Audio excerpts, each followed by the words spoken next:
Hello students. हम समाजशास्त्रीय पद्धतियों के बारे में अध्ययन कर रहे थे। हमने आगमन तथा निगमन पद्धति और ऐतिहासिक पद्धति के बारे में पढ़ लिया था। आज हम तुलनात्मक पद्धति और प्रकार्यात्मक पद्धति के बारे में अध्ययन करेंगे। इससे पहले हमने देखा था आगमन पद्धति में जो अध्ययन है वो विशिष्ट से सामान्य की ओर होता है, जबकि निगमन पद्धति में अध्ययन सामान्य से विशिष्ट की ओर होता है। ऐतिहासिक पद्धति में किसी भी घटना वस्तु का अध्ययन उसके अतीत को, उसके भूतकाल को देख कर किया जाता है। अर्थात ऐतिहासिक पद्धति में अतीत यानी जो बीत चुका है, भूतकाल और वर्तमान काल की घटनाओं की तुलना करके निष्कर्ष निकाले जाते हैं। आज हम तुलनात्मक पद्धति कंपैरेटिव मेथड और प्रकार्यात्मक पद्धति फंक्शनल मेथड के बारे में अध्ययन करेंगे। सबसे पहले हम देखते हैं तुलनात्मक पद्धति। जैसा कि नाम से ही पता चल रहा है कि इसमें किन्हीं भी दो चीज़ों की तुलना की जाती है। ये दो चीज़ें, दो से अधिक घटनाएं हो सकती है, तथ्य हो सकते हैं, इकाइयाँ हो सकती है। यानी कि तुलनात्मक पद्धति यानी कंपैरेटिव मेथड में दो या दो से अधिक घटनाओं की, तथ्यों की या इकाइयों की तुलना की जाती है और उनके मध्य क्या क्या समानताएं हैं, क्या क्या असमानताएं हैं, उनको ज्ञात किया जाता है और उनकी फिर व्याख्या की जाती है और एक सामान्य प्रवृत्ति ज्ञात की जाती है। कहने का तात्पर्य यह है कि तुलनात्मक पद्धति में दो या दो से अधिक इकाइयाँ होती है, दो या दो से अधिक घटनाएं होती है। उन दोनों घटनाओं की तुलना की जाती है, दो पक्षों की तुलना की जाती है और उसके बाद में कोई निष्कर्ष निकाला जाता है। तुलनात्मक पद्धति के द्वारा तुलनात्मक अध्ययन किया जाता है। तुलनात्मक पद्धति में जो तुलना की जाती है वो एक ही समाज अथवा समूह में घटने वाली समान प्रकृति की सामाजिक घटनाओं के मध्य की जा सकती है अथवा विभिन्न समाजों में विभिन्न स्थानों पर घटने वाली समान प्रकृति की घटनाओं के मध्य भी की जा सकती है। तुलना करके उन्हें समानता और असमानता के आधार पर उनका विभाजन किया जाता है। उनके मध्य समानता और असमानता को ज्ञात किया जाता है कि दोनों में घटनाओं में क्या समानताएं हैं और क्या असमानताएं हैं। जैसे कि इसका एक एग्जाम्पल दिया है कि औद्योगिकरण ने भारतीय जाति व्यवस्था को प्रभावित किया। उसी के पैरेलल, उसी के समानांतर एक और प्रक्रिया चल रही है, वैश्वीकरण। औद्योगिकरण यानी इंडस्ट्रियलाइजेशन और वैश्वीकरण यानी ग्लोबलाइजेशन। और ग्लोबलाइजेशन का प्रभाव भारतीय अर्थव्यवस्था पर किस प्रकार पड़ा, इन दोनों पक्षों का अध्ययन तुलनात्मक अध्ययन पद्धति के द्वारा किया जा सकता है।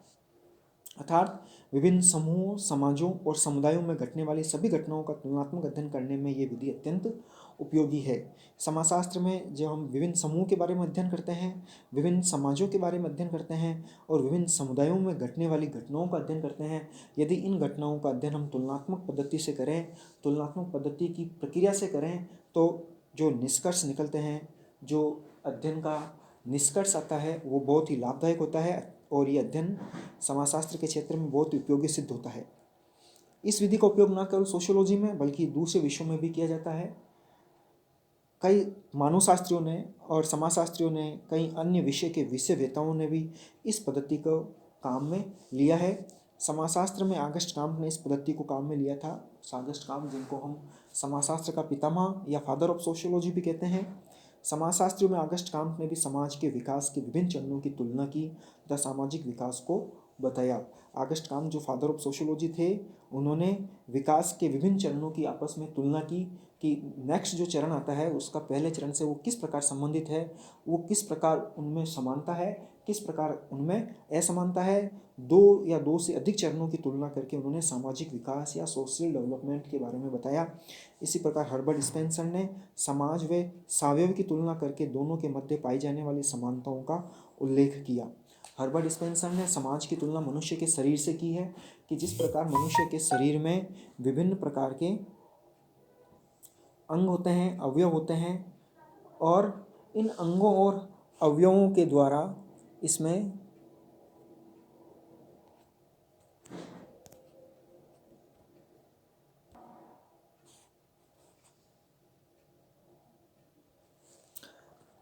हर्बर्ट स्पेंसर ने जो मानव शरीर की तुलना मानव समाज से की है, उनका कहना है कि जिस प्रकार शरीर के विभिन्न अंग और तंत्र आपस में मिलकर इस शरीर का निर्माण करते हैं, शरीर की रचना करते हैं और समन्वय द्वारा शरीर का जो अस्तित्व बना रहता है, उसी प्रकार समाज के भी विभिन्न अंग और भाग हैं।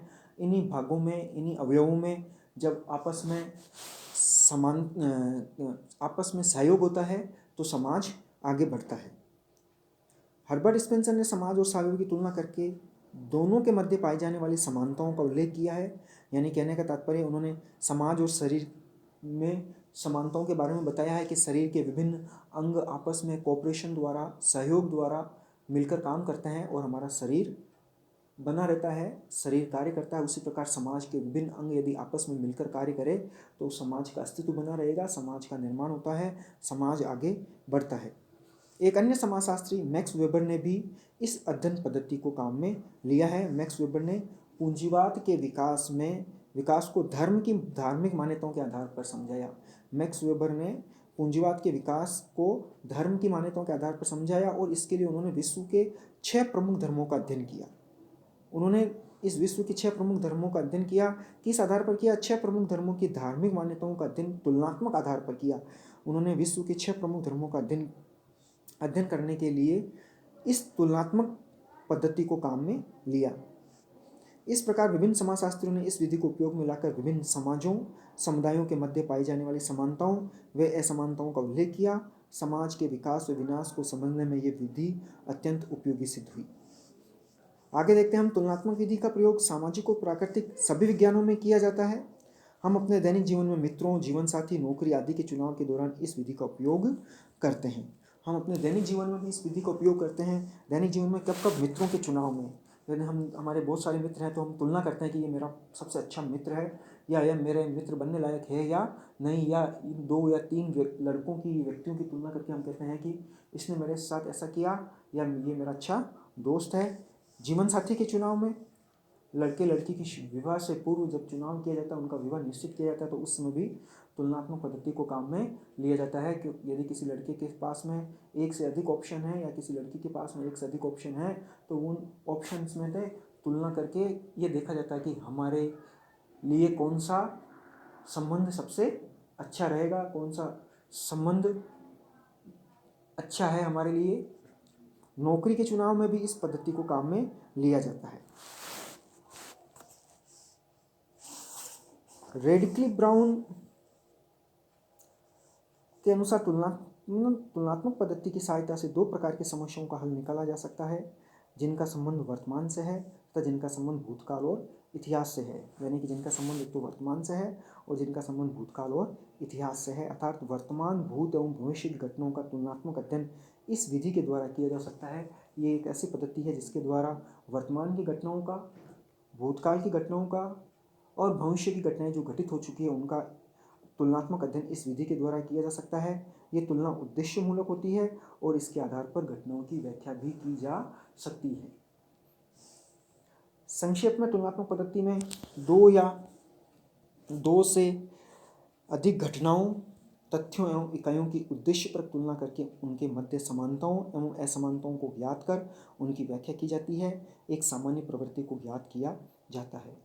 ये तो तुलनात्मक पद्धति हुई। कहने का तात्पर्य है कि तुलनात्मक पद्धति में 2 या 2 से अधिक समाज हो सकते हैं, घटनाएं हो सकती है, वस्तु हो सकते हैं, तथ्य हो सकती है, इकाइयाँ हो सकती है। इन 2 या 2 से अधिक घटनाओं की, तथ्यों की, समाजों की, वस्तुओं की, इकाइयों की आपस में तुलना करके कोई उद्देश्यपरक निष्कर्ष निकाला जाता है। अब इसकी क्या महत्व है, क्या इम्पोर्टेंस है, क्या अच्छाइयाँ हैं तुलनात्मक पद्धति की? सामाजिक घटनाओं के कार्य कारण के संबंधों को ज्ञात करने हेतु तुलनात्मक विधि का प्रयोग किया जाता है। तुलनात्मक विधि की सहायता से प्राकल्पनाओं का परीक्षण किया जा सकता है। सामाजिक घटनाओं की संख्यात्मक व्याख्या में बहुत अच्छी पद्धति है ये। और तुलनात्मक पद्धति के द्वारा आदिम और आधुनिक समाजों की तुलना की जा सकती है। कुछ इस पद्धति की सीमाएं भी होती है, यानी कि कमियां हैं, जैसे कि इसमें प्राकल्पनाओं को अभाव देखने को मिलता है। दूसरा, तुलनात्मक पद्धति में 2 इकाइयों के मध्य तुलना करते समय उनकी सामाजिक पृष्ठभूमि को ध्यान में नहीं रखा जाता, वरन उन्हें एक पृथक इकाई मानकर अध्ययन किया जाता है, जिसके कारण वास्तविक स्वरूप को जानना कठिन होता है। अर्थात तुलनात्मक पद्धति के द्वारा किसी भी वस्तु का वास्तविक स्वरूप को जाना नहीं जा सकता। तुलनात्मक अध्ययन के दौरान घटनाओं में समरूपता स्थापित करना कठिन होता है, क्योंकि तुलना सदैव समान प्रकार की घटनाओं में की जाती है। यदि घटनाएं बेमेल है, आपस में उनका कोई लिंक नहीं है, तो उनकी तुलना नहीं की जा सकती। तुलनात्मक अध्ययन के दौरान इकाइयों का निर्धारण करना बहुत कठिन कार्य है। सभी समाजों और सभी समूहों की तुलना असंभव है। यानी कि कहने का तात्पर्य है कि सभी हम चाहते हैं कि सभी समाज और उनकी तुलना करें, तो इन सब की तुलना असंभव है। अब है चौथी पद्धति, प्रकार्यात्मक पद्धति, फंक्शनल मेथड। प्रकार्यात्मक पद्धति का सर्वप्रथम समाजशास्त्र में प्रयोग किया इमाइल दुर्खाइम ने 1895 में किया था। उन्होंने इसका प्रयोग समाज का निर्माण विभिन्न इकाइयों से होता है तथा सामाजिक संरचना को व्यवस्थित बनाए रखने के लिए उसकी इकाइयां द्वारा जो सकारात्मक योगदान दिया जाता है उसे प्रकार्य कहते हैं। समाज की तुलना शरीर से की जाती है। जिस प्रकार मानव शरीर में विभिन्न अंग शरीर के संचालन में अपना योगदान देते हैं, उसी प्रकार सामाजिक इकाई भी समाज व्यवस्था को बनाए रखने हेतु कार्य करती है। कहने का मतलब है कि जिस प्रकार शरीर के विभिन्न अंग शरीर के संचालन में योगदान देते हैं, हाथ हमारा अपना काम करता है, पैर अपना काम करता है, मस्तिष्क अपना काम करता है, आँख अपना काम करती है, और ये सभी अंग मिलकर उस शरीर का संचालन करते हैं, शरीर को बनाए रखते हैं। उसी प्रकार समाज में भी कई सारी इकाइयाँ पाई जाती है और ये सब इकाइयाँ आपस में व्यवस्थित होकर इस समाज का संचालन करती है। इसकी विभिन्न विद्वानों ने परिभाषाएं दी है। रेडक्लिफ ब्राउन ने दी है, जॉनसन ने दी है, मल्टन ने दी है। मल्टन के अनुसार हम देखते हैं कि प्रकार्य वे अवलोकित परिणाम हैं जो कि सामाजिक व्यवस्था के अनुकूलन व सामंजस्य को बढ़ाते हैं। यानी कहने का तात्पर्य प्रकार्य वे कार्य ही हैं, लेकिन ऐसे कार्य जिनका समाज को योगदान प्राप्त होता है और समाज में समाज की व्यवस्था और अनुकूलन में वो सहायता प्रदान करते हैं। मान्यताएं हैं इसमें। पहला है प्रकार्यात्मक एकता का सिद्धांत, दूसरा है सार्वभौमिक प्रकार्यात्मकता का सिद्धांत और तीसरा है अनिवार्यता का सिद्धांत। प्रकार्यात्मक पद्धति में मल्टन ने बहुत अच्छा काम किया है, उन्होंने काफ़ी इसके बारे में बताया है। मल्टन का मानना था कि कोई भी तत्व अनिवार्य नहीं है, उसके विकल्प सदैव मौजूद है। कि मल्टन क्या कहना चाहता है कि कोई भी तत्व आवश्यक नहीं है, उसका विकल्प मौजूद है। यदि वो अनुपस्थित है तो उसकी जगह किसी दूसरे को काम में लिया जा सकता है। किसी भी समाज की व्यवस्था एवं अव्यवस्था का अध्ययन प्रकार्यात्मक पद्धति के द्वारा किया जाता है। यह भी वर्तमान समय में इस अध्ययन पद्धति को भी काफ़ी काम में लिया जा रहा है। फिर भी इस पद्धति की कुछ सीमाएं हैं। सबसे पहले हम इस पद्धति का महत्व देखते हैं, इस पद्धति की अच्छाइयाँ देखते हैं, इस पद्धति के लाभ देखते हैं। पहला है, यह पद्धति सामाजिक घटनाओं के यथार्थ अध्ययन में अधिक उपयोगी है। यह पद्धति सामाजिक एकता एवं इकाइयों के मध्य पाए जाने वाले संतुलन के अध्ययन में सहायक है। तो तीसरा, ये पद्धति इकाइयों के मध्य पाए जाने वाले परिवर्तनों के अध्ययन में सहायक है। किसी भी एक इकाई में होने वाला परिवर्तन संपूर्ण व्यवस्था को प्रभावित करता है। यानी कहने का तात्पर्य यह है कि यदि हम किसी एक इकाई का अध्ययन करें तो हम काफ़ी कुछ निष्कर्ष पर, पूरे संपूर्ण इकाई या संपूर्ण समूह के निष्कर्ष पर हम पहुँच सकते हैं। यह पद्धति वैज्ञानिक अध्ययन में सहायक है क्योंकि इसमें वस्तुनिष्ठ अध्ययन को अधिक महत्व दिया जाता है। ऑब्जेक्टिव स्टडी को इसमें अधिक महत्व दिया जाता है। वस्तुनिष्ठ अध्ययन को महत्व देने के कारण इस पद्धति को वैज्ञानिक अध्ययन में भी यह सहायक है। और अंतिम है, ये ज्ञान की ऐसी विवेचना करती है जिसके आधार पर हम सामाजिक व्यवहार को नियंत्रित कर सकते हैं। अब इसकी कुछ कमियां हैं, कुछ दोष हैं, कुछ सीमाएं हैं। पहला कि अनेक विद्वानों ने इसे पद्धति ने मानकर उपयोगितावादी व्याख्या माना है क्योंकि इसमें इकाइयों की उपयोगिता को विशेष महत्व दिया गया है। कुछ विद्वान, कुछ समाजशास्त्री इसको पद्धति मानते ही नहीं, वो कहते हैं कि ये पद्धति नहीं है, ये तो किसी की व्याख्या की गई है। दूसरा, इस पद्धति में परिवर्तन को एक असामान्य घटना माना गया है, जबकि परिवर्तन प्रकृति का नियम है। सदैव संतुलन की स्थिति कभी नहीं रहती है। अतः परिवर्तन के अध्ययन में यह पद्धति कई जगह सफल नहीं हो पाई है। सामाजिक अनुसंधान में अधिक ये उपयोगी नहीं है। कई समाजशास्त्री इस अध्ययन पद्धति को समाजशास्त्र के अध्ययन में उपयोगी नहीं मानते हैं।